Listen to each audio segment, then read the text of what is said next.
that smoke was from that building was on fire. Yesterday, I had to. Yeah, you had to do the detour. They should have just let that thing keep burning. I didn't realize that was what was causing I the thought it was a traffic. train at first, but then I realized it wasn't. Okay, maybe no one will come. That's good.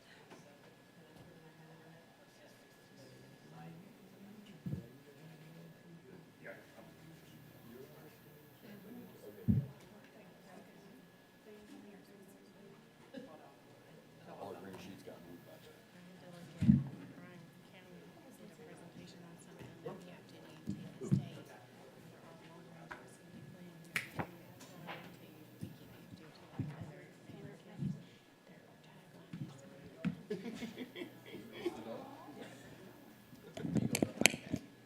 It's not better Next than Thursday and Friday, not I nice. have leadership summit in Charlotte, and then I'm gonna stay the weekend and visit my mom, and then I'm gonna fly down on Monday and meet my husband. it's not bad. Because people hold on to it. A while ago before our Last time, night we they just had a had tagline for recruiting teachers come work by the beach. I'm like, man, that's a stretch. But okay. Started, y'all wanna get people, are people back there literally? Good morning and welcome to this April 16th Finance Committee meeting. I will call to order. Any comments? Dr. Watts? Good morning, everyone.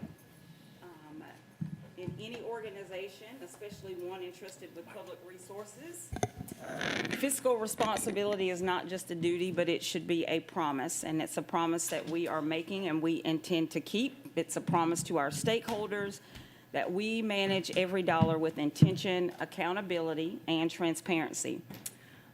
That we will spend wisely, but invest strategically in the people and the programs and in our future. We know that as a part of our job, stewardship is of most important, and we have to be caretakers of our resources. And the resources do not belong to us, but they belong to the community. So on behalf of who we serve, our students, families, employees, and the broader community, we must earn their trust every day through thoughtful decisions and disciplined practices. And that is what we hope will come clear today as we do another iteration of our budget development process, a process in which we are aligning our resources with our goals and our mission. And we are excited to dive into this presentation. And I'm assuming it's not loading on our side. I'll first make a motion to approve the agenda for today. All in favor? Agenda passes. If I could have Mr. Ramon Ray come up and lead us through the compensation study plan, and I'm sure he'll call up some other individuals as well. Yep, and as he comes to the microphone, throughout the arc of the presentation today, you will hopefully understand that the primary drivers for our budget-making decisions this year are centered here on the screen. First and foremost, in our budget development process, the team has taken a specific approach to have a robust focus on instructional excellence. So putting our resources where they matter most in the classroom and in our schools. The second driver for our budget decision-making process has been on our employees, and that's why Mr. Ray is before you, and he'll begin in just a second. But we have an opportunity to optimize our compensation and benefits across the district. And then, of course, a primary driver for us in our process has been the strategic and efficient use of our resources. We have to sustain operations, but we also want to look at how we can accelerate progress to meet our key performance indicators. So those three boxes really are the focus areas for today's conversation, and it's how we have gone about making our budget decisions. With that said, I'll turn it over to Mr. Ray, and he will be taking us through our employee focus and our compensation and benefits study and plans. Good morning. Actually, I want to take you back to when this journey started as far as how did we get where we are today by looking back.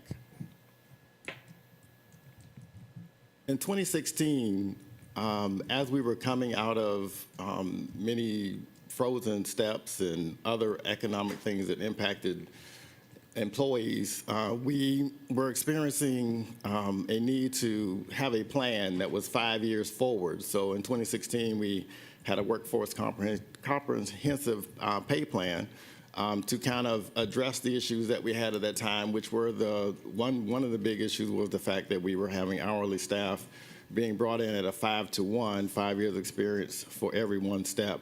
Another one was just the multiple pay freezes that occurred since 2008. So those were the two things that we were addressing, along with some other issues that I'll get into a little bit more. But I just wanted to make sure you were aware of that. So as you can look at this chart, you can see, it's actually presented in 2016, you can see what happened year by year as far as from FY29, we were successfully able to do steps. That was kind of the last time. Then you can see what happened with the frozen steps, multiple years, administrators hourly. You can see what happened. There were actually 5 on that side. I'm highlighting the teacher side because if you look at the teacher, it looks like nothing happened. But I want to walk you through what did happen. So you'll see that highlight thing that happened in FY10 that you can't see normally. It also wasn't as easy to fix as it was the other areas. So in 2010, FY 2010, the teacher local supplement was impacted, and I'm going to go through that at this point. So what happened in 2010, we had economic drivers.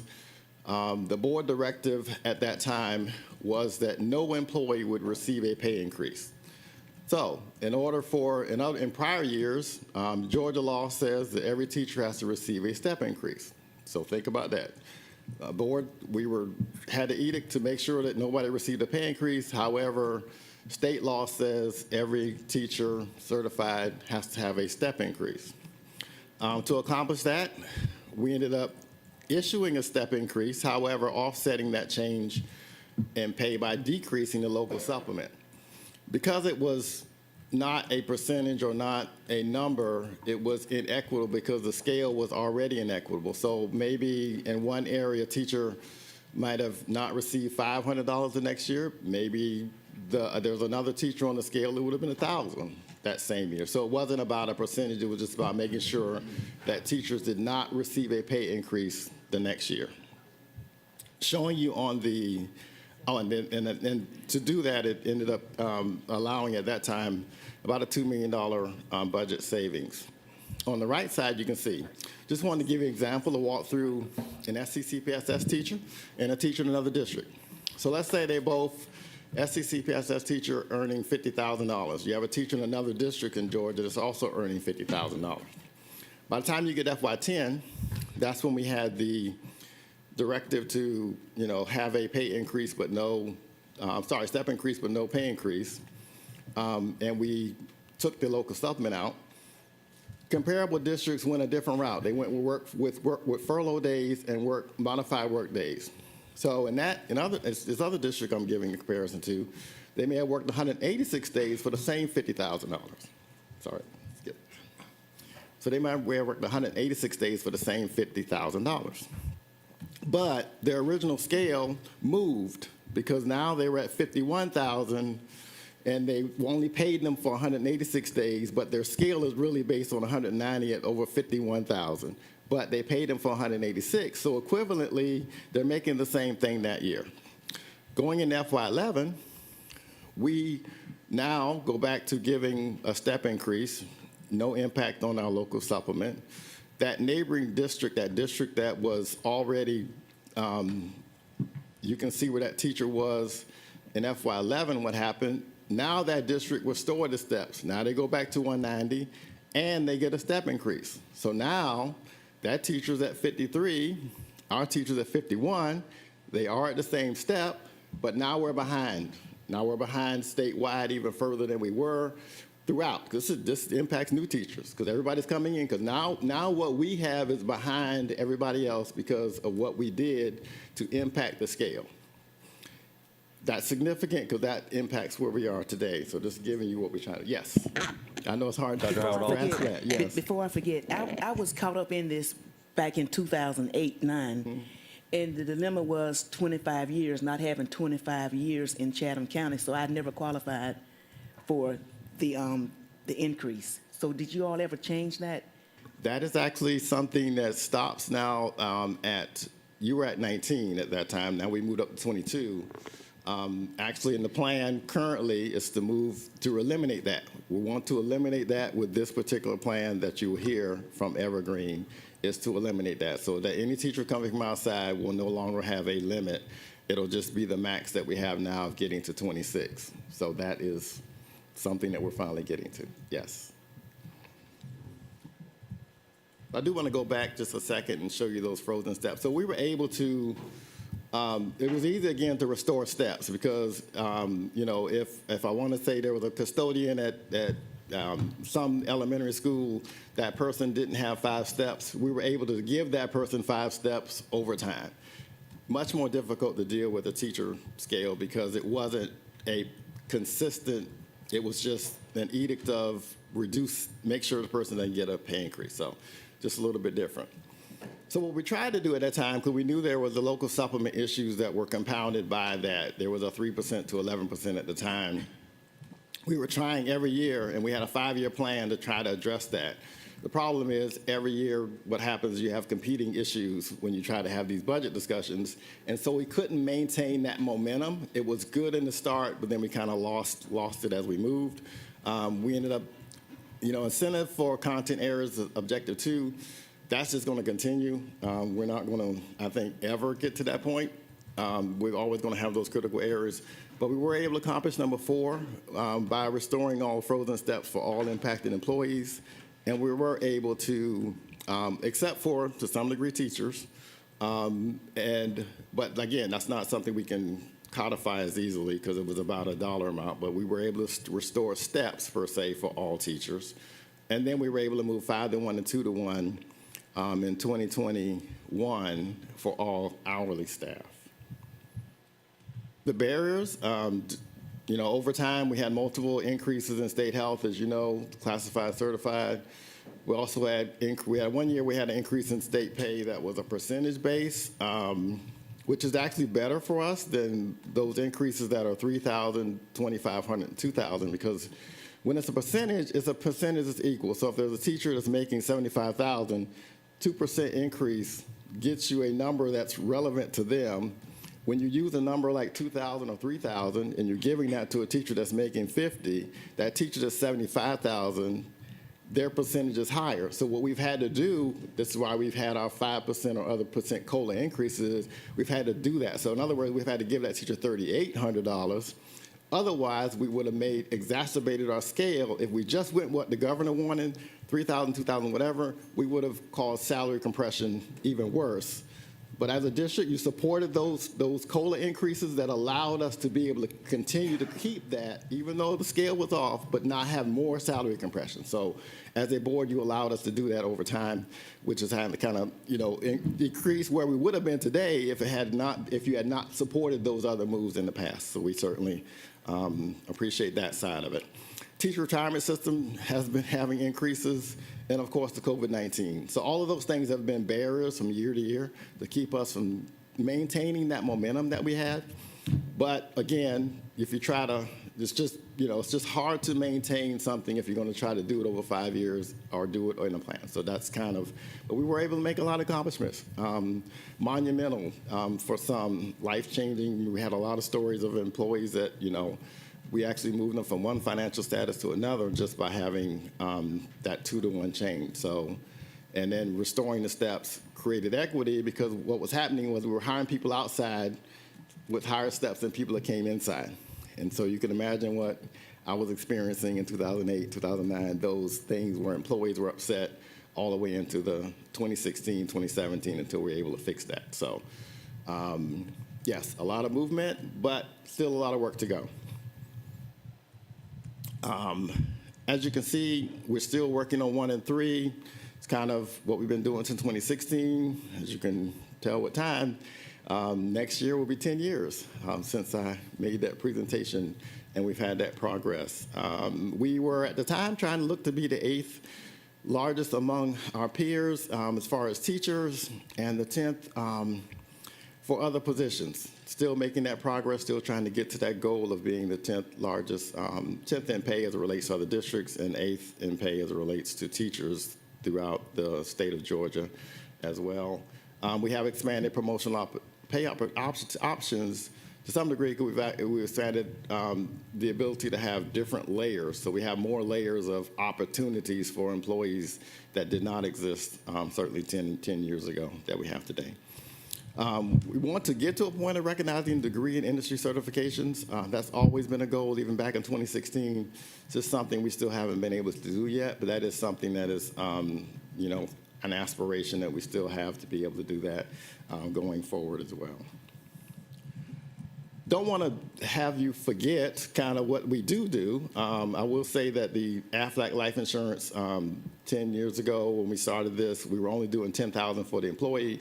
We weren't doing anything for the spouse and children. So now you see the $5,000 for spouse and $5,000 spouse and $5,000 for every child that somebody has. So we have that didn't exist, and we up to $20,000 for the employee.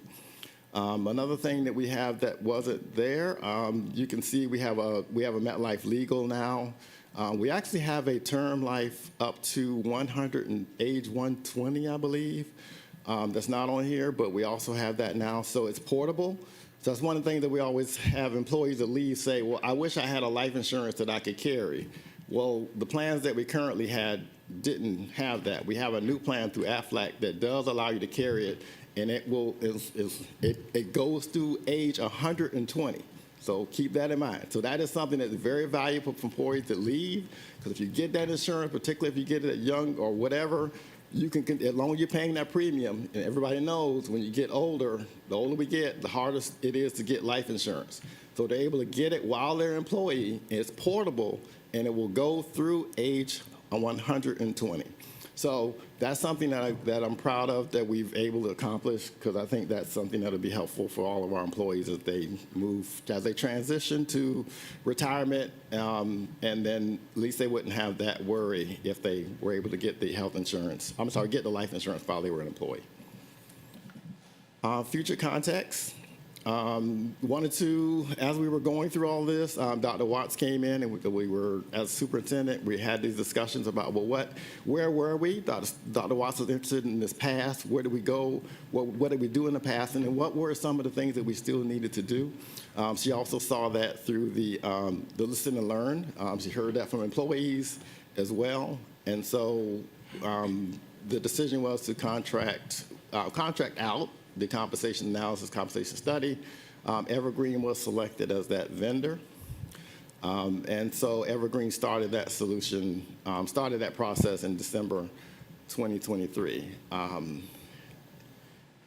that actually concludes where I am. Do you have any questions before we move to Evergreen? Yes. Mr. Ketchmark. Yeah, good history. There were two other things that were in play as well. One, we used to offer a local supplement to attract people, and we also had bonuses at some point that were tied to the 2-year grant I think the state did for bonuses. Right. And the discussion was, if we give those, we really don't want to take them away because they're performance-based, and we ended up having to take them away. But there are still employees that talk about the local supplement that is now gone and the bonus structure that rewarded performance that is now gone, and it was an easy way to Yes. recognize performance. So those are two things, and then what was the third I was thinking of? I had it in my head and I forgot it. The other thing was, over the last 10 to 12 years as well, we've approved the superintendent to be able to deviate from our normal pay scale for hard-to-find positions. I think we did that for nurses. We might have done it for... We have a number of CTA positions that we do it. We have math that we're doing it. Right. So there are a lot of areas that we do that. And that comes actually from the strategic waiver flexibility that we have. But it also, when we do it for a large number of employees, it also impacts total pay. And Yes, agreed. And it creates different career pathways sometimes. Yes. And can I just want to go back to that pay for performance was done by the state, and I want to say that was around 2018, and they did it 1 year. So they had us go through all this process for Teeks Leaks, and they were making this, oh goodness, forgot this, teacher effectiveness measure. And so it combined student performance, it combined employee evaluation, and it had a survey data was also part of that.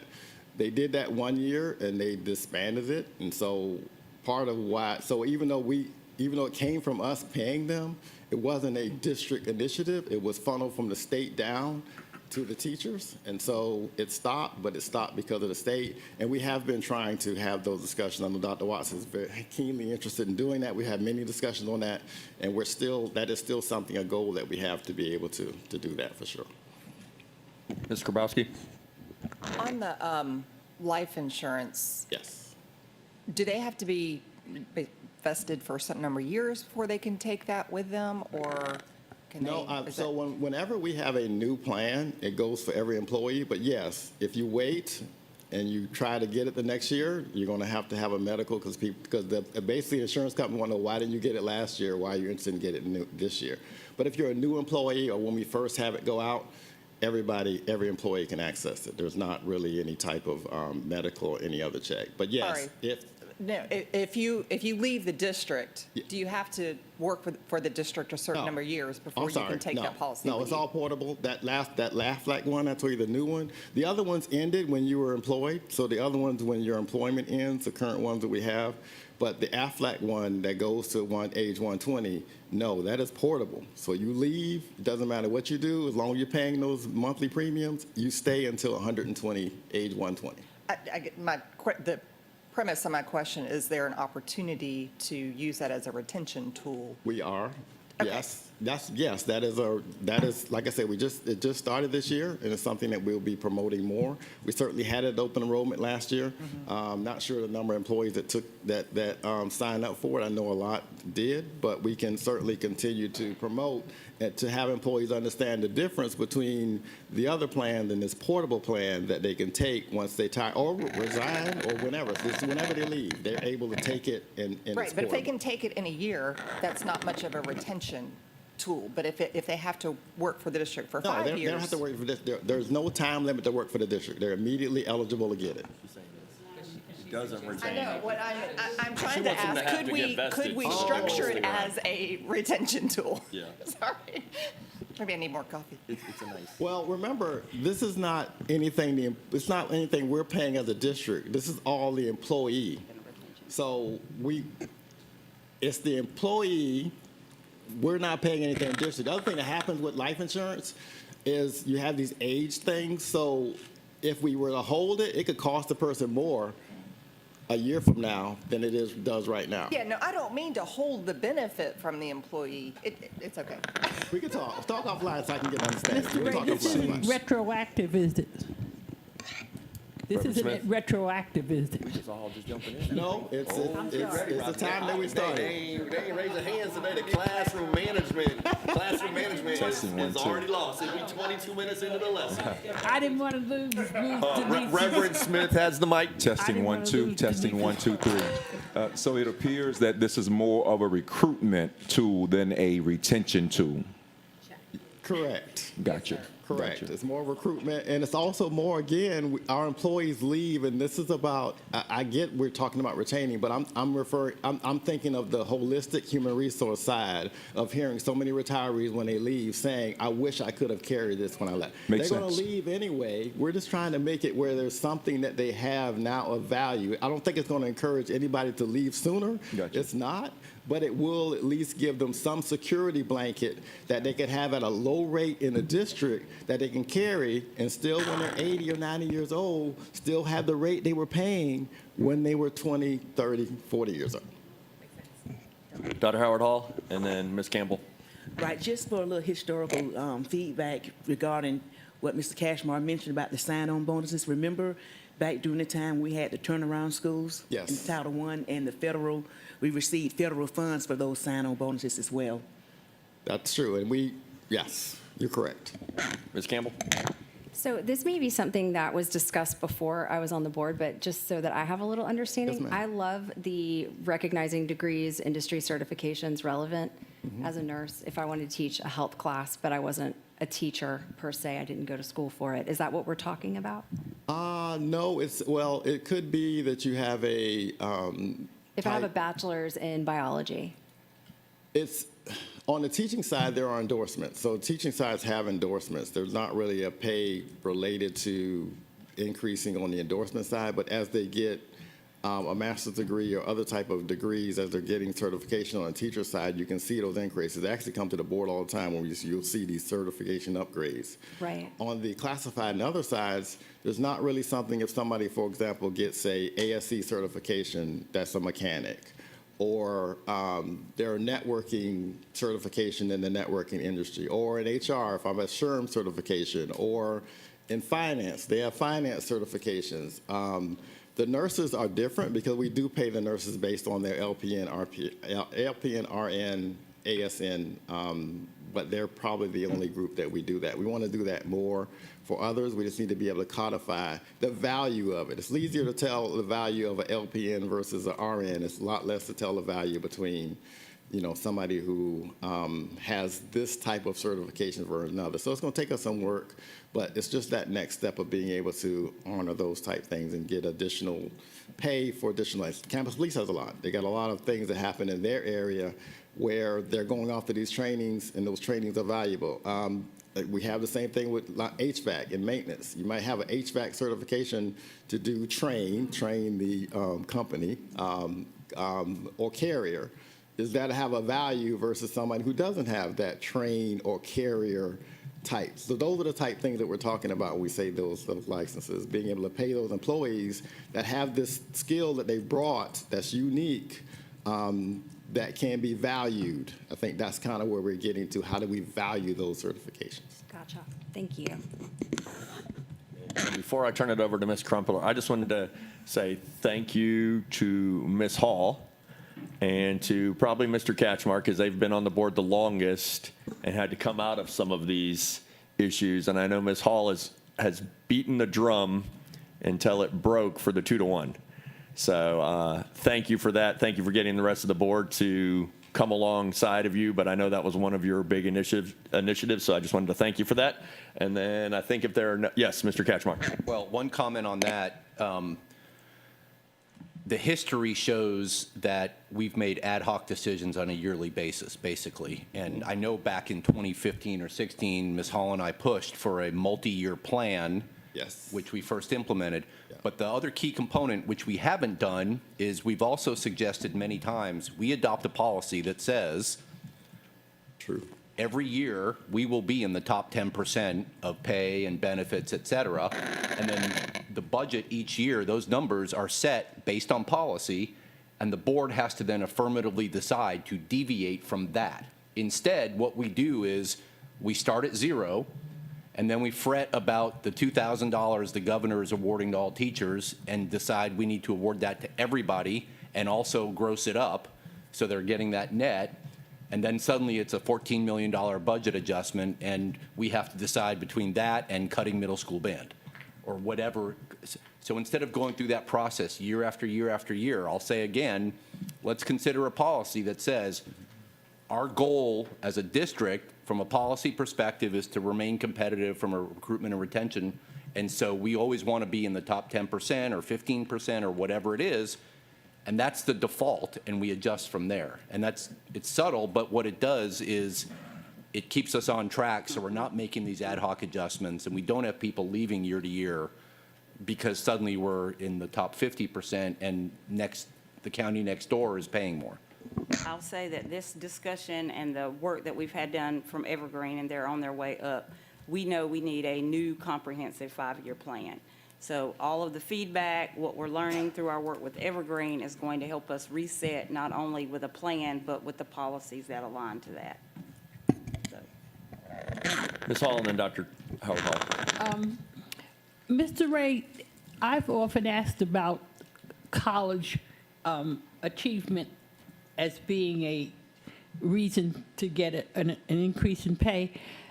Is there any development on that? Because Yeah, so I would- often what I speak about is the paras. Yes, ma'am. A para who has a college degree is going to bring a lot more to that classroom than one who doesn't. I'm glad you And- brought up. I associate that with the licenses, because I think as we start looking at positions that degrees can, help as far as paras, they become teachers. We have that pathway. So certainly, if they're getting paid more, it's going to be, less of a buffer. So it'll be helpful to have paras if we can get to that point in the future where we're actually, paying the degrees that employees have that are, needed in the positions, I would think.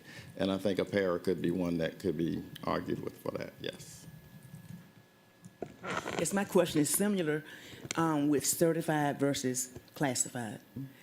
For example, if I am a supervisor in transportation, I'm supervising people, and I go to college and I obtain a master's degree with management, I'm not receiving anything for that master's The because same. I'm classified. It's the same, exactly. All of that's in that same realm. Absolutely. That's the next step. That gets us, that's the next step. We're able to, if you think about all the other issues, were really high issues. These were lower at the time, but now they have risen to the top. So yes, we need to get to those. Good. Okay, we're all That's it. warmed up now, Ms. Okay. Crumpler.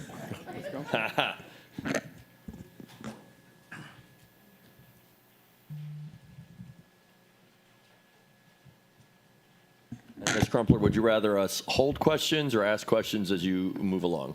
Whatever you would prefer. Class? We try to be restrained and wait. Okay.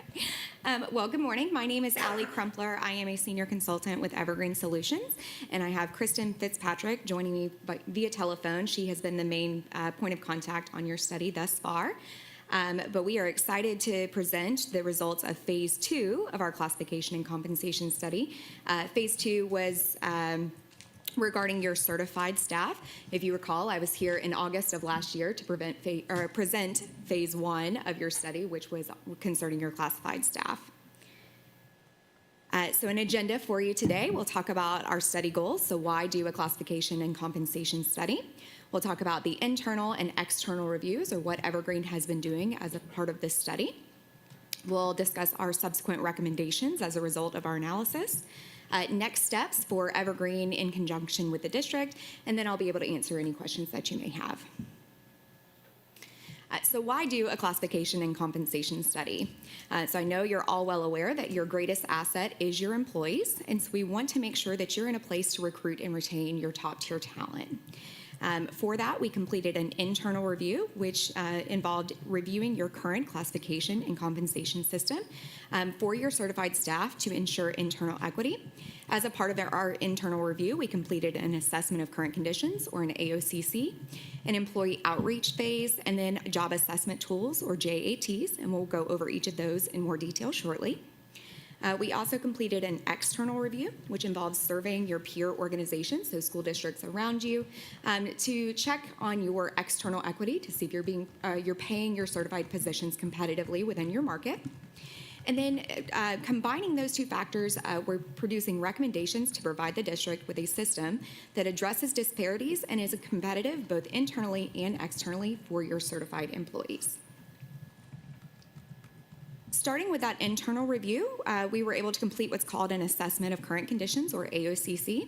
And this analysis was completed with employee data that we received from your HR leadership team in November of last year. So taking a look at the data that we received, we were able to ascertain that the district is using 4 compensation plans or pay scales for your certified staff. Those include teachers, assistant principals, elementary school principals, and secondary school principals, which include your middle, K through 8, and your high schools. Altogether, these plans support more than 3,200 employees. Reviewing these plans showed that range spreads, which are the distance from your minimum starting salary to your maximum earning salary, are slightly narrow and do vary by degree level. That variation does result in inequitable earning potential across your different degree levels. So HR best practice suggests range spreads anywhere between 50 to 70%.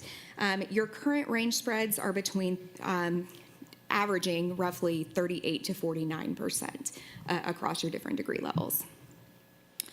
We also found through our analysis that district-based positions do not have the same earning potential as other district classifications. So district-based positions on your certified scale do not have the same earning potential as other district classifications. For example, directors on the certified scale have a smaller range spread than directors on your administrative scale, resulting in a smaller earning potential over time. We also found that there is no differentiation in the hourly or daily pay between most district-based positions and teachers. While some of those positions receive a supplement, most of them do not. Additional pay is instead based on the number of days that an employee works rather than the scope of work or their job roles and responsibilities. We also found that some compression in terms of hourly or daily rates appears to be taking place between employees and supervisors, specifically between teachers with doctorate degrees and their assigned principals. Continuing on with our internal review, we went into our employee outreach phase. So Kristen was able to come on site in December of last year and do some in-person focus groups. We also completed some virtual groups and then also released an online anonymous outreach survey as well to elicit employee feedback. With that employee engagement, we found that location and community impact were cited as the top reasons for coming to work with the district, as well as why they remain working here. Employees also stated that job security and stability and retirement were additional positive aspects of their employment. The majority of employees within our outreach phase felt that the district is not currently competitive with market peers and suggested additional cost of living adjustments as well as increasing the pay ranges, so both the minimum starting and the maximum earning salary, as a way for the district to address recruiting and retention concerns. In fact, the high cost of living in Chatham County was repeatedly mentioned in both focus groups and our online outreach survey. We did ask employees to rate their overall satisfaction with their current compensation on a scale of 1 to 10, with 1 being the lowest level of satisfaction and 10 being the highest. The average overall rating for all employees was a 4.8, so roughly right in the middle. We did ask employees to provide their top 3 issues that they would like to see Evergreen prioritize within their study, or within our study. Those would be adjusting compensation for the local cost of living, providing competitive compensation with your market peers, and then accurately aligning compensation within the district according to job roles and responsibilities. The third portion of our internal review involved job assessment tools, or JATs, and this is our version of a desk audit. So while we would love to come and sit with all of your employees and see what they are doing all day, it's just not feasible for us to do. But we want to make sure that we're getting an accurate picture of what your employees are doing when they come to work. So for that job assessment tool, we ask employees to provide information on their roles and responsibilities, and then we utilize a point factor scale to determine the relative value of that position within your organization. We score them based on compensable factors, including management, processes, resources, technology, errors and risk, and knowledge and experience. For your JAT process specifically, it was open for roughly 2 months.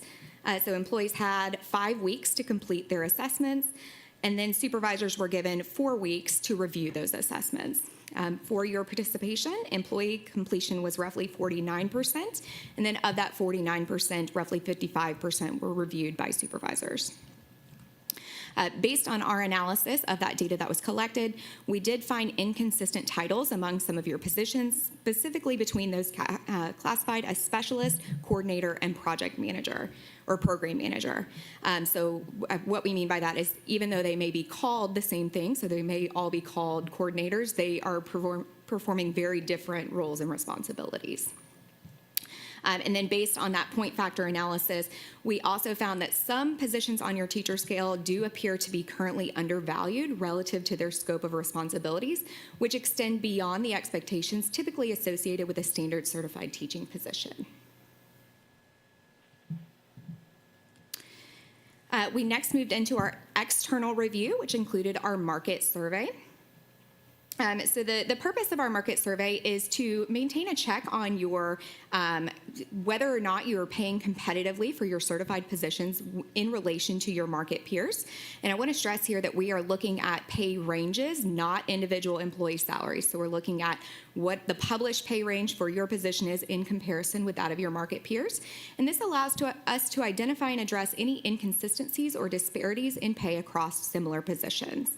I also want to stress, or it's important to note, that all of the data that we receive is adjusted for cost of living. So it may cost something different to live in another area where your market peers are located. So all of the market data we receive is adjusted to the value of your dollar within Chatham County. So you can see the market peers that were selected for this analysis here. So there were 22 market peers. These peers were selected as ones that may be close in proximity to you and you may compete with for quality employees, or they may have similar size, structure, or offerings to that of the district. So you can see here, of the 22 peers that are listed, we did receive teacher data from all of these peers. However, 3 peers did decline to participate in the rest of this survey. That would be Charleston County Schools, Effingham County Schools, and Glenn County Schools. For your market survey specifically, we did survey 102 classifications or positions overall, but then we further classified these into more specific categories to provide a more targeted market analysis. So you can see the position level definitions for that targeted analysis here. So on the left-hand side, you see the position level, and then on the right is the scope of work that was defined for each of those positions.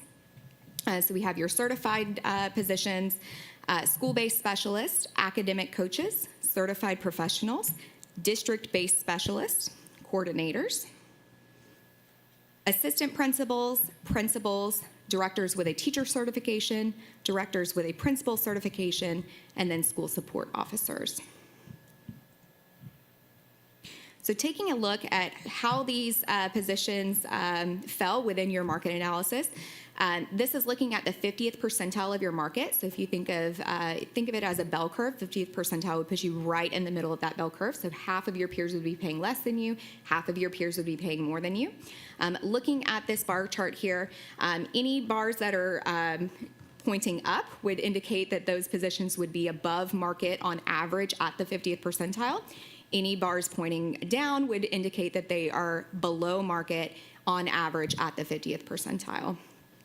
So looking here, the largest discrepancies do appear to be within your coordinators, your district-based specialists, and your directors with a teacher's certification. So these are at least 15% below the market midpoint. You do have some positions that are above market on average when looking at your pay ranges. Those would be principals, directors with a principal certification, and your school support officers.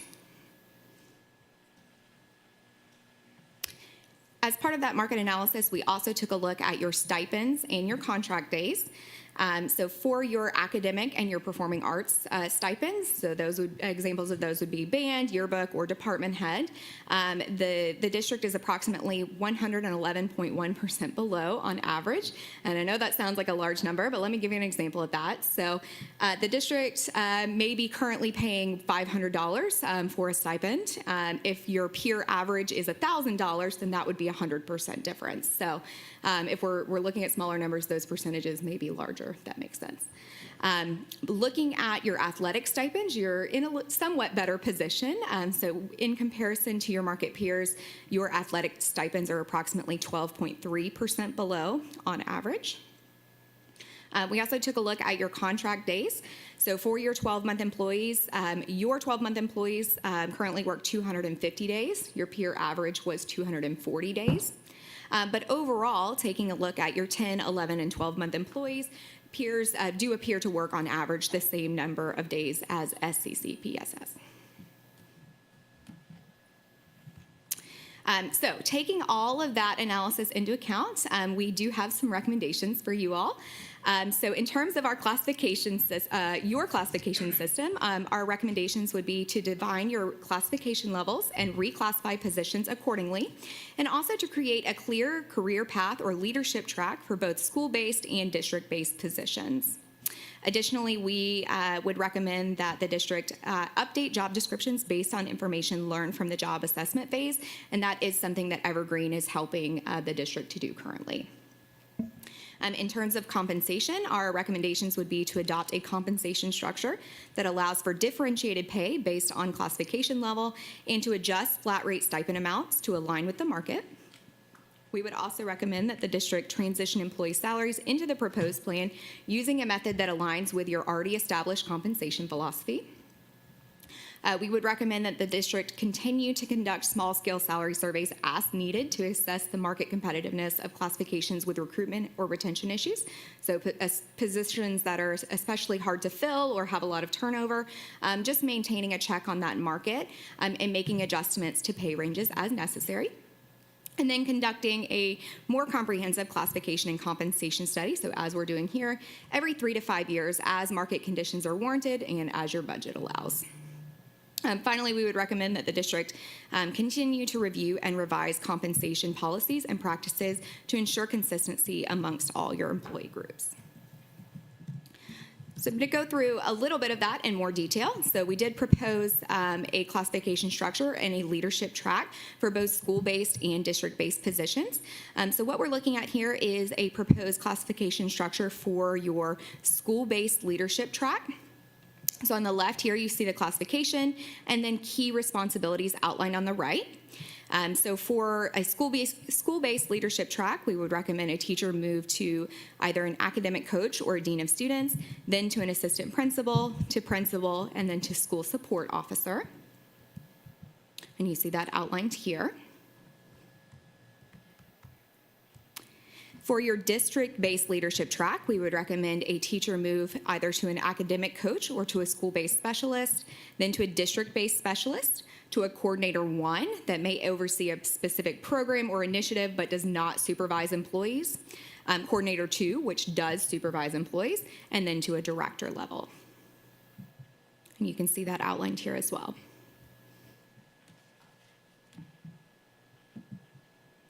All right, we also have some further recommendations for your compensation plan. So we do have a proposed pay plan for your certified staff. Highlights of this plan is that it does provide a market adjustment, so which already includes that cost of living built in as part of the plan for all of your scales. With this cost of living adjustment to your scales, that would place the district at number 7 amongst your peers for teacher pay. Your current pay plan, you're sitting at number 13 in relation to your market peers. All of the scales are initially based on the teacher scale, and then a percentage additive is provided to the various levels to differentiate pay based on classification level. So this allows you to compensate roles for different roles, responsibilities, and risk that may exist within those different classifications. The compensation plan does provide consistent range spreads across degree levels, so allowing all certified employees to have similar earning potential.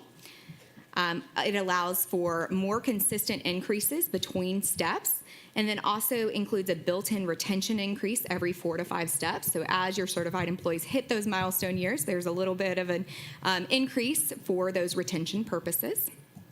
It does include increases at steps 23, 24, and 25 for all employees.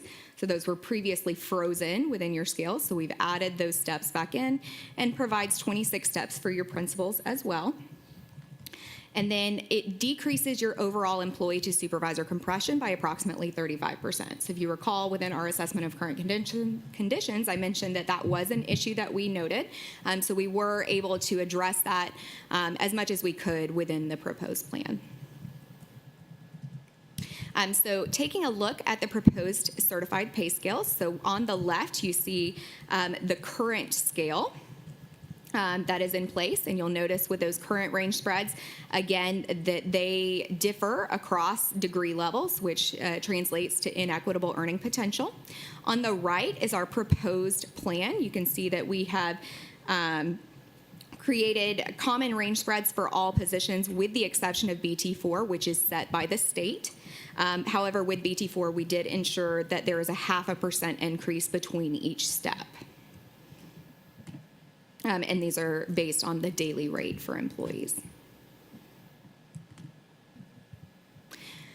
So while all of the plan is based off of this teacher scale, and then for the different position levels, we have added in an additive plan for your different position levels. So you can see here the position level on the left-hand side and then the additive. So if you were, for example, a certified professional, you would take the daily rate for their degree level and then multiply it by the additive level to get their revised daily rate.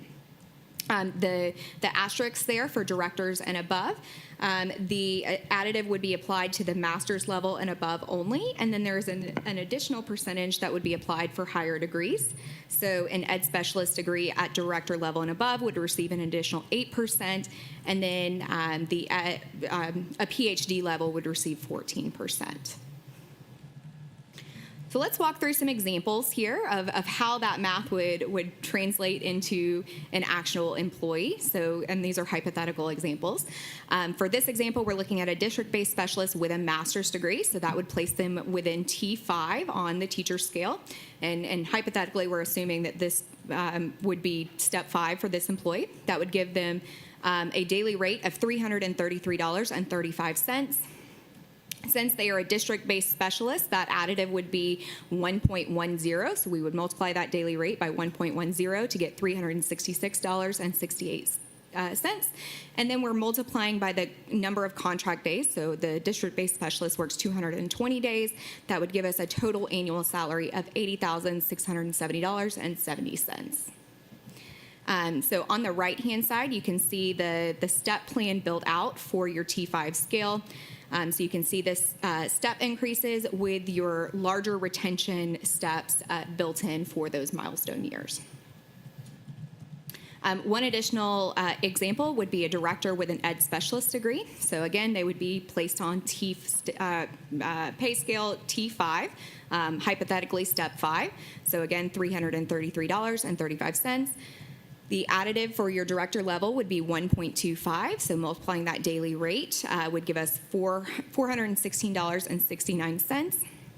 We would then give the degree supplement since they have an ed specialist degree. So we would multiply that to get $450.03, and then multiplying by their number of contract days to get their annual rate of $112,506.30. So, in addition to our proposed pay plan, we would also recommend that the district transition employee salaries into the new plan. And after discussion with your district leadership, we are proposing that the district transition employees using the district's existing guidelines, which allows for a combination of external experience and classification tenure. So to give them a step plus one, so providing that additional step for the next school year, employees would be placed on the new pay scale by first identifying their current step, and then if they are eligible, they would be advanced one step to reflect that school year, or the upcoming school year. So there are some costs associated with transitioning employees into the new plan. So for phase 2, again, that's your certified staff. The current plan, so what you currently have in place, the expected cost for that would be roughly $2.78 million. With our proposed plan, the expected cost would be roughly $10 million. Providing a proposed plan for phase 2, total cost would be $12.8 million roughly. And I wanted to stress here that these are salary-only dollars. These do not include any fringe benefit markup. If you recall, I mentioned that I previously presented on phase 1, which is your classified staff. Current plan, so if you implemented your current plan, the expected cost for FY26 is roughly $1.87 million. Proposed plan that we previously discussed for phase 1 implementation would be roughly $3.49 million. Overall, total proposed plan cost for phase 1 would be roughly $5.36 million. Putting that all together for both phases, so both phase 1 and phase 2, both classified and certified staff, current plan expected cost for FY26 would be roughly $4.65 million. Proposed plan expected cost roughly $13.5 million. combined proposed plan for both phases would be roughly 18.18 million.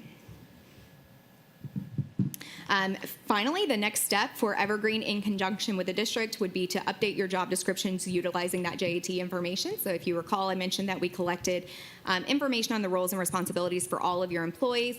So we'll be performing a check of your current job descriptions in relation to that information that was collected by employees.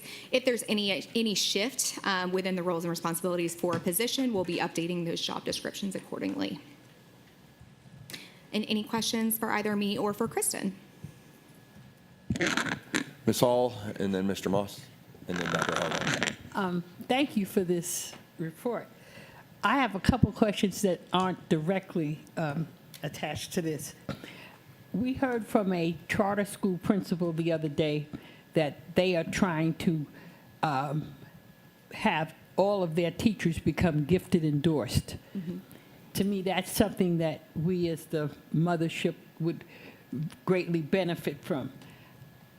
How would we be able to incentivize that so that if you, because it could be a part of the package of a new teacher coming in, but we can't probably mandate that all teachers do that.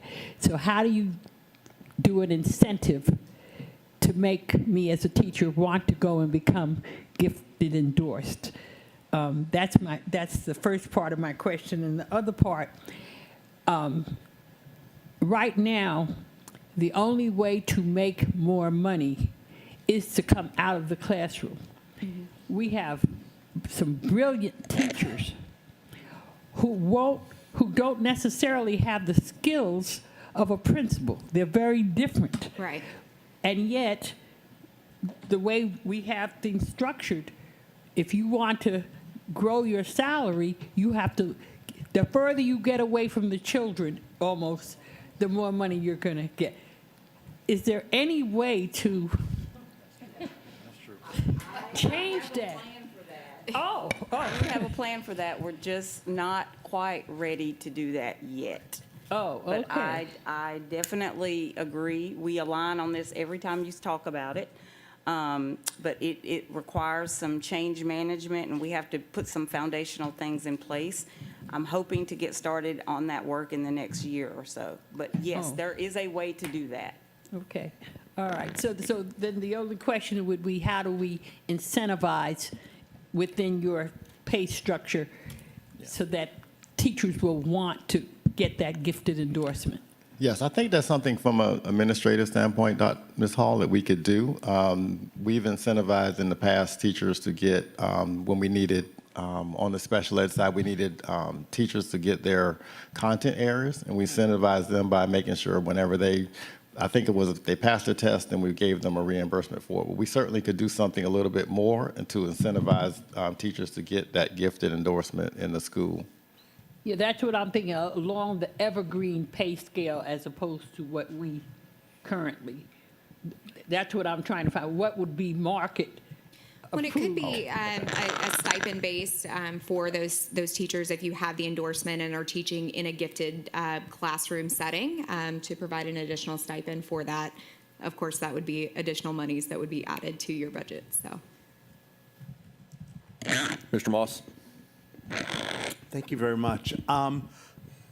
When you were doing the comparisons, were the other districts also sharing with us any bonus pay, any merit pay bonuses that they were giving to their teachers? for that one, I'm going to kick it over to Kristen since she was more heavily involved in your market portion. Kristen, do you have any thoughts on that? Yep, so as part of, hi, this is Kristen. As part of our market study, that information wasn't necessarily part of the survey. I can tell you it's going to depend widely on, one, the district's financial standpoint, if they're able to do those performance-based or if they are strictly doing the step increase. If we look in other places outside of your peers, it's kind of done in a combination of ways. But as part of your specific market study, that was not, that information was not collected. Okay, I would like to, that would be very helpful. Dr. Hardall? Thank you. When you looked at these positions, were they particularly state positions? Because I see specialist, coordinator, and project manager. I know that we do have Title I program managers as well. And I did notice that you want to upgrade the job descriptions. So are we differentiating what they actually do? Are they supervising adults? Are they working with adults? Are they working with students? Are they doing all of the above? So that's where we notice some of those discrepancies, especially within your job assessment tool. So they may be titled similarly, but they're doing everything that you mentioned. So some additional differentiation would be needed based on those different levels, especially coordinators, specialists, and program managers. And I guess, Ms. Hall, to get to your question, is they were doing all positions, so funding wasn't separating what they did. I didn't see it on here, and I was They were just, doing right. all positions. Okay. Reverend Smith? Thank you tremendously for this wonderful presentation. 1 second, go on ahead, Ms. It's Ms. Strickland, right? Fitzpatrick. Fitzpatrick, sorry. Yeah, I wanted to add on, whenever we're talking about the various classification levels, so just to expound on that a little bit, in our findings job assessment, we go in and we have the current job descriptions. We're asking employees, can you look at your job description? Can you make sure this is accurate? If it's not, tell me what you actually do.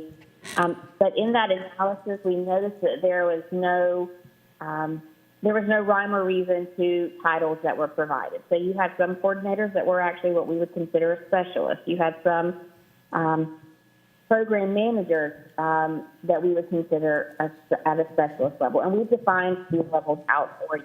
So as part of this job assessment, what we did is we proposed reclassifications of positions. So in a sense, putting them in these buckets so that we can provide the appropriate compensation for that scope of work, for that risk responsibility, the education experience, so on and so forth, needed for these various jobs. So that's when, if you refer back to the additive scale schedule, you would see, based on how we reclassify folks, that is how their pay would be, how they would be compensated.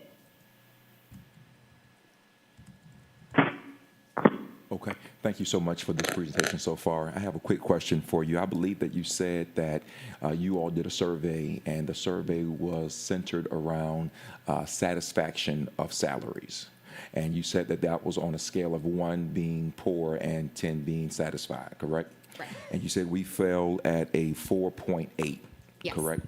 My question to you will be, how many districts have you surveyed that was satisfied with their pay? Well, and I'm glad that you asked that question, because actually a satisfaction level of 4.8 across all of your employees is pretty high compared to some of the Awesome. most people see room for improvement within their compensation. So Exactly. Okay. That was one of my pushes. And that's, I would add to that, we work with districts from coast to coast. California all the way, obviously, to Georgia, north, south, east, west, wherever. 4.8, I would say that's one of the higher.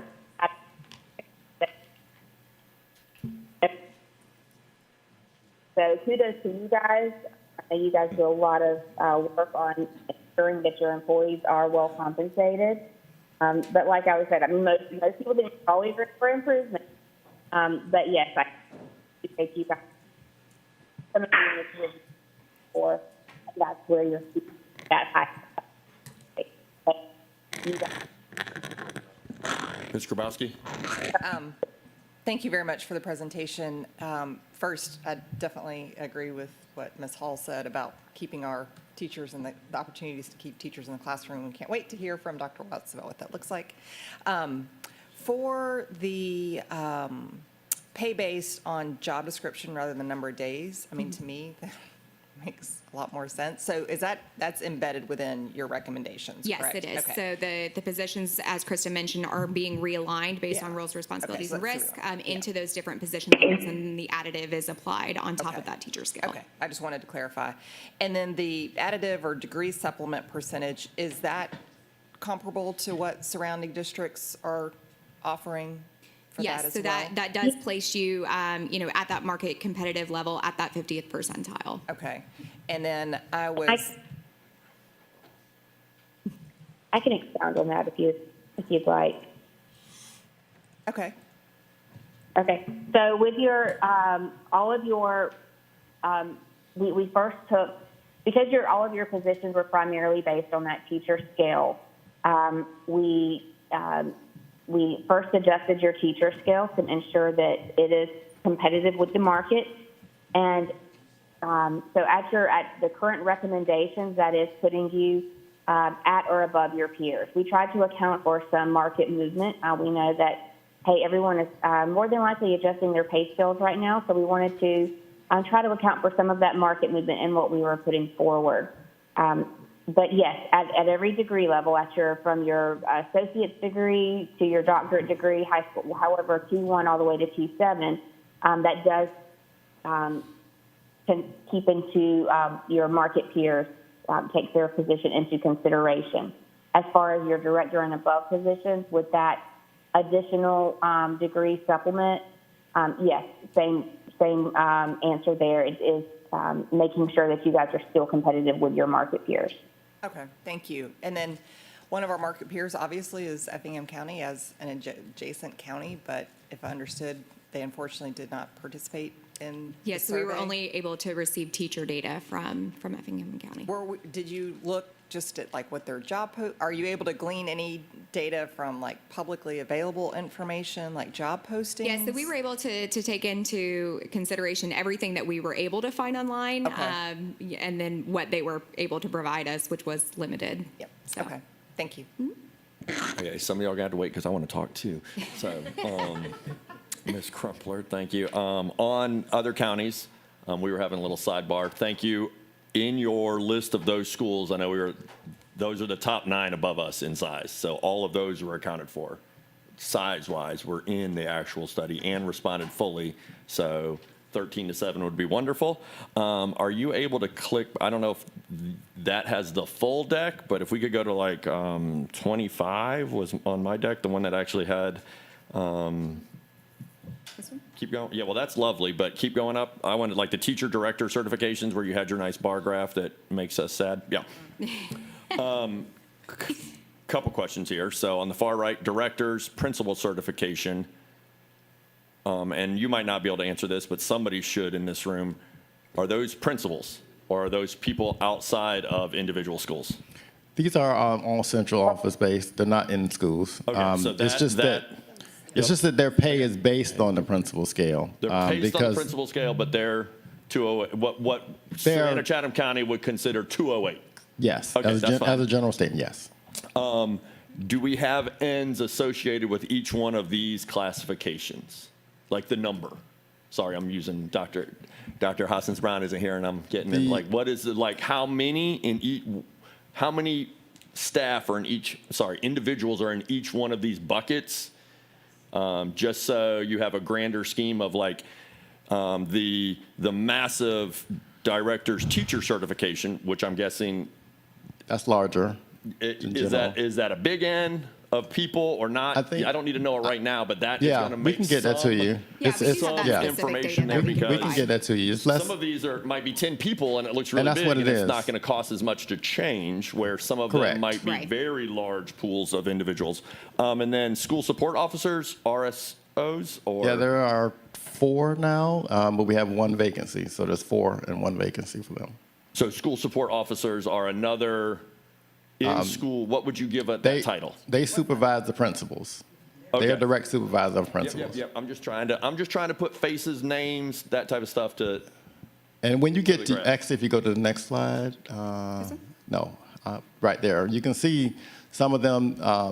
You can have the director of curriculum instruction, elementary and secondary, ESOL director, professional learning directors in that, directors with principal certification, and there's some others that are in there as well. We can get those total numbers for you. That's fine. And then go back.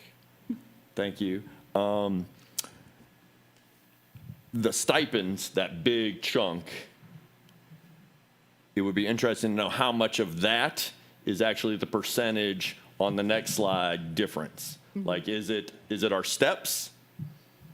which we think there's some issues, yes, Lee, but is it also just that we're so far away on the stipends, and that's what's making those, and I don't need that answer right now, Okay. but these are things that I wanted us to discuss when we decide to, maybe spend this money. And then I made eyes at you, so I was wondering if you were able to catch what I was thinking on if we went with the $18,184,000, 182 behind door 3 proposal without benefits, what is the percent extra guesstimate right now that it would cost us for the benefit side of the house? Megan, I'll defer to you. So the estimate would be an additional 30%. That includes TRS at about 22% and FICA Med, which is Social Security taxes that the district has to pay at about 7.65%. So overall, about another 30%, 30% on taking top of us that 8, okay. about I- 24 million in But total. I would say it doesn't include health insurance because health insurance is paid by the individual. So once you pay it, you pay it. It's not a percentage. So the health insurance would not be included in that increase. I'm good with 30% right now, thank you, that was, yeah. And then I think I had back to Ms. Hall and then Mr. Moss. I'll pass right now. Mr. Moss and then Mr. K. So, when you were making these recommendations, what data did you use for the cost of living in Savannah? So everything is based on cost of living factors, and so we do have those specific numbers that we can provide to you to show what the cost of living in Chatham County is. It's done at the county level. No, So, I guess what I'm asking is what factors? so I don't have the specific numbers, but it's based off of the Council for Economic Research and. No. What I'm asking is, when you say cost of living, but are you talking about housing? Yeah, Are so you talking it's about a daycare? a factor that takes all of that into consideration. It's looking at housing, healthcare, groceries, all of that, and then that is put together and given an evaluation based on the county level, and then that is what we use to adjust those cost of living numbers that we receive. But we have that information that we can provide to you. Thank you.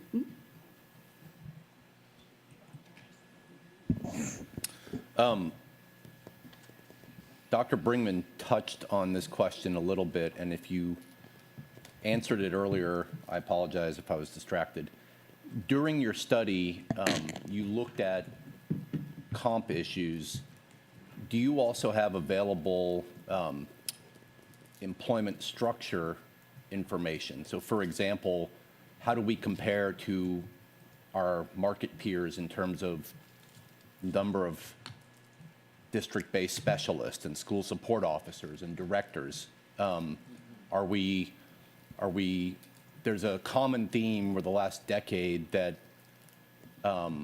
is anecdotal and not data supported, that there's been a growth in non-school-based administrative positions, not just in Chatham County, but nationwide. And I'd just like to know, I like real numbers and not anecdote. So do you look at that at all? Or are you just looking at actual comp comparisons? So when we're making the market analysis and the comparisons with your market peers, we're looking at the roles and responsibilities of the position, not just the position title, because it may be called something different in another area. For that, we're not looking specifically at staffing numbers and what other counties may be utilizing as far as personnel, because we weren't doing a staffing study for you specifically, but we may have those counts that we can forward along to you.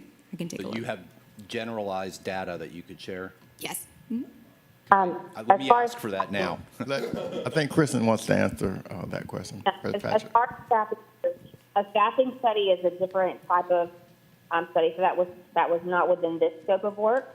If that would be something you all would be interested in, we can absolutely work with you on that. But as far as staffing numbers, we do not have that information as it was not part of the scope of work. I appreciate the upsell,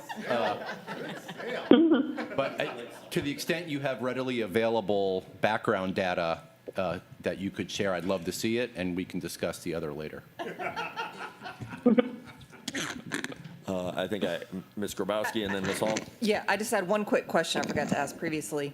The number of days, the number of contract days when you're looking at other districts, did you also look at the number of school days? Because one of the things that we do in ours is make sure that we're building in professional development and all those, which I know other districts, but I'm curious if there was any differentiation in the number of school days. So we did look at that, and I think Kristen has like the specific numbers across Okay. all of those position levels, but comparing overall your positions across 10, 11, and 12 months, they came out actually exactly the same. And I believe it was 226 days. So on average, your positions, 10, 11, 12, work 226 days. And on average, your peers are also working 226 days across all of the positions within your certified scale. Okay, I just would be curious to know if, hopefully, we are providing that additional benefit to our teachers and making sure they have that protected time for planning and professional development. Right. Ms. Hall and then Dr. Howard Hall. Okay. Does Evergreen work for other companies outside of the education arena? So yes, so Kristen and I are both on the K-12 school team. So we primarily handle school districts, but we also work with city and county governments, and then we also work with water authorities, things like that as well. Any private concerns? I believe Kristen is actually working possibly with a private company currently. Kristen, I may be wrong about that, but not many, mostly local governments. Well, the point I want to make is that you were saying we were kind of high to have a 4.8 approval. I think we as Americans need to understand the poor salaries for educational personnel, period, across the nation. So the fact that we have a 4.8 is probably compared to the private sector, that would be dismal. So we always need to keep that in mind, that people tend to not go into education at all for its salary benefits. There are other considerations, thank goodness, but we pay the educational soldiers of this country very poorly in comparison to other industries. Dr. Howard Hall? Yes, I asked a question prior to the recommendation regarding classified staff obtaining degrees. And listening to the recommendations, am I missing something, or is this another phase to discuss this? Because I just want to hear more clarity or more details regarding those classified employees who are in supervisory positions, obtained a degree and not being compensated for it. Is that included in these recommendations, or is this going to be? Yeah, I mean, that's phase one that we did that. And phase one, that's what I'm saying, we didn't, that's kind of our next step to get to. But in phase one, it wasn't contemplating that. Phase two has to, because of the way the teachers are paid and teachers are degreed. And so that's the reason why you see it in phase two. You don't see it in phase one, but that is the next step that we need to get to. When would that next step be? When would we be getting to it? Next year this time, or are we Certainly, we working on can begin immediate discussion with it. I mean, the superintendent's open to that. We wanted to try to figure out ways to be able to do it. We were just trying to, again, that wasn't part of the scope of what we wanted phase one. We were just trying to see where our employees were, how was our scale, and our scale was off. Our employees, we had needed to make some changes. That's what we were focused on in phase one. Now we're getting into a little bit more granular. Let's get to degrees. Let's get to looking at certifications, licensures, all those different things on the classified side. I think what the best response to that is this is going to have to be a multi-year approach, a comprehensive 5-year plan. Mr. Kashmar spoke many times about that, so I won't belabor that point. What you're getting today and the recommendation that we'll be making a little bit later that aligns to the information that we just got from Evergreen kind of right sizes things that were broken in the past. But on top of that, there are additional things that need to be done, but all of those things are associated with a price tag. So we're trying to first the foundational phase one of this is just to correct the things that we need to correct first to even the playing field, and then we can get to a conversation about what's next. So my anticipation is that you would have a comprehensive plan, policy review, all of that happening next year, and we could phase in another piece of this year over year. But we haven't yet prioritized what needs to go first, second, or third. So I hear you saying that is a priority for you, but there are multiple priorities that we need to address. So we just need to figure out at what phase do we do those things. But we feel like this is the right starting place because it fixes the foundation, which is cracked. Mr. Ketchmark? Yeah, thank you for that. And on that point, maybe once you do present a plan, we need to have, it needs to be broken down into subcomponents. So to the extent it's a $15 million or $20 million plan, the board wants to do it over 2 or 3 years, maybe we prioritize the highest need positions first, where we have Right. the highest vacancies or the, et cetera. So I think it needs to be broken down a little bit. Monetized. Yeah. Dr. Howard-Hall? I just don't want to misrepresent or make classified feel less valued than certified. I just don't want it to appear as that even if you look into food nutrition, say if a manager obtains a degree in that area and not being compensated. So I know we focus on certified, and I understand it, but I just don't want us to negate classified employees who are working just as hard and Absolutely. obtaining those degrees. Absolutely, we agree.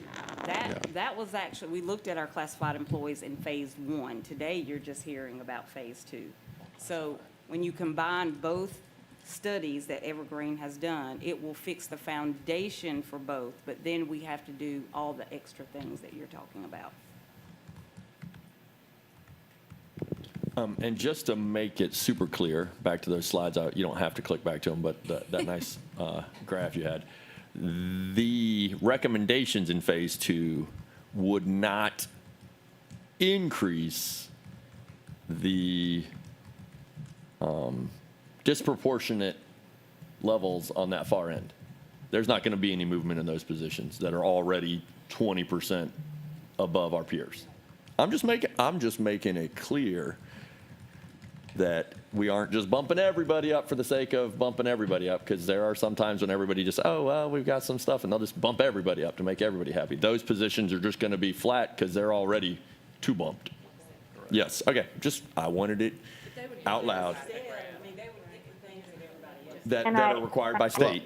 I understand that, yes. And a good point, except the COLA. If separate from this, if there's a COLA decision that's made, whenever we do a COLA, that COLA will impact them. If we decide to do it across the board. Yes. Yes, because we could say. But not the plan itself. COLA for X people because Correct. these people are already outpacing everyone else.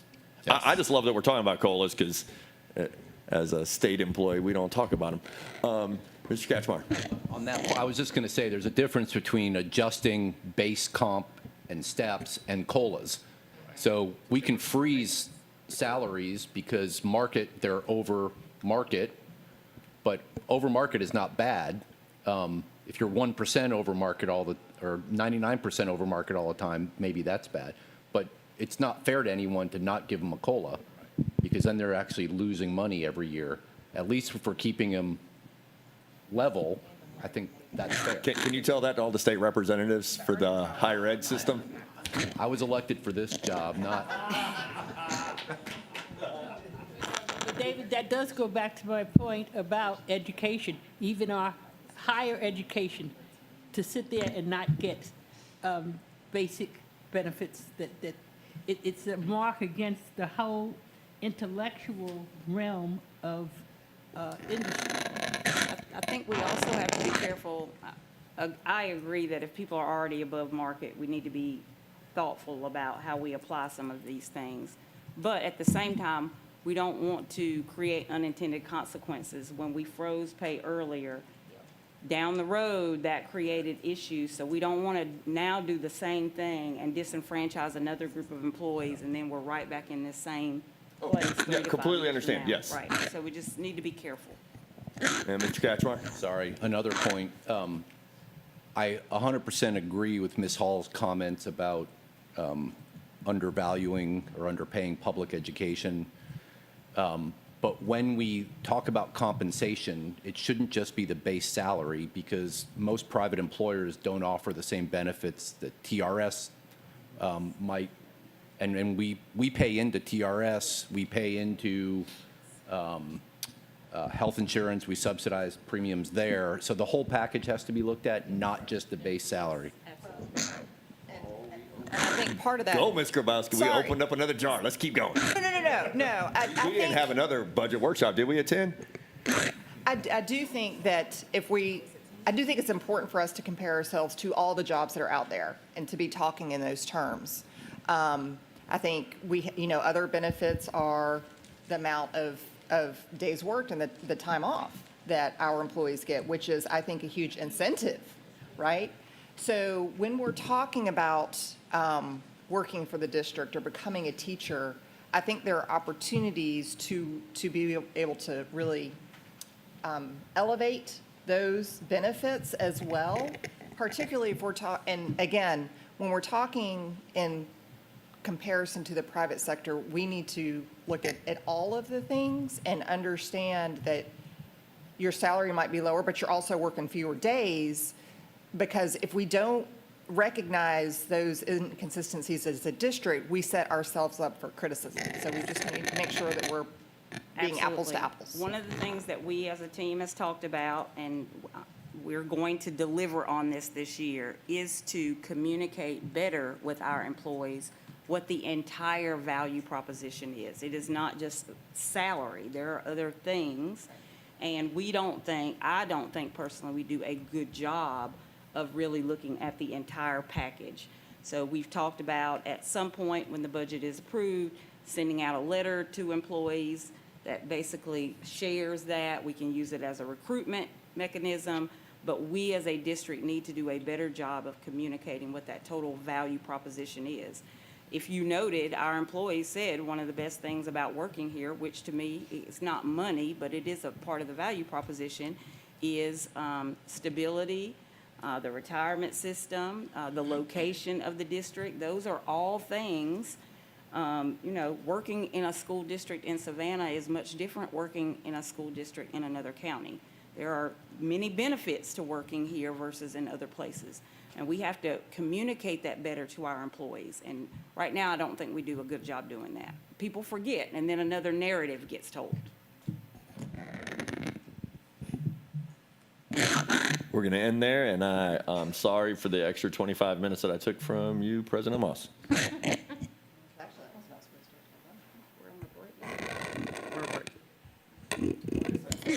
He doesn't start until 11. I thought it started at 10. Oh, let's keep asking questions. Still in the hot seat, Mr. Crump. Motion to adjourn? Yes. Thank you. So we'll come back in 15? Yes. Can we start for that?